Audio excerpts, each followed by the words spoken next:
மக்களே, இவ்வளோ நாள் இந்தியாவில் மதுரையில் 5 ரூபாய்க்கு வெங்காயம் வாங்கினேன்.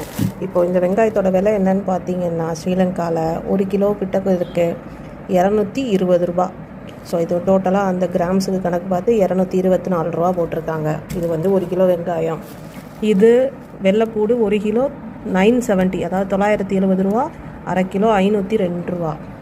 இது ப்ரௌன் சுகர் 1 கிலோவோட விலை 251 ரூபா, கொஞ்சம் கூட இருக்குது, 250 ரூபா 1 கிலோ. இப்போ இது வந்து பிளாட்டு மாம்பழம்னு சொல்கிறாங்க, இங்கே உள்ள மாம்பழம். அது பார்த்திங்கன்னா 1 கிலோ 582 ரூபா, 80 ரூபா. கொத்தமல்லியெல்லாம் நம்ம ஃப்ரீயாக வாங்குறது.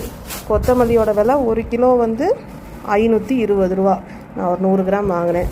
தக்காளி பார்த்திங்கன்னா 1 கிலோ 160 ரூபா. ஒரு காலத்தில் இந்த மே மாதத்துல தான் பார்த்திங்கன்னா இங்கே தக்காளி விலை வந்து 1000 ரூபாய்க்கு போச்சு மக்களே. எலும்புச்சம்பழம் அரை கிலோ 200 ரூபாய்க்கு வாங்கினேன். இது ஓகேயா இருக்குது.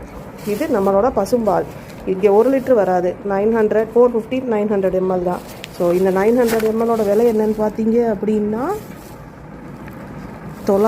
380 ரூபா. அதாவது 400 ரூபாய்க்கு 20 ரூபா கம்மி. இதே 450 வாங்கினா அது 400 ரூபா தான் போடுவாங்க. பார்த்துக்கங்க மக்களே, இலங்கையின் விலைவாசி எப்படி மக்கள்லாம் வாழ்கிறது. இப்படி போச்சுன்னா நான் உங்களுக்கு சைடில் கன்வெர்ட் பண்ணி விலை போட்டு விட்றேன்.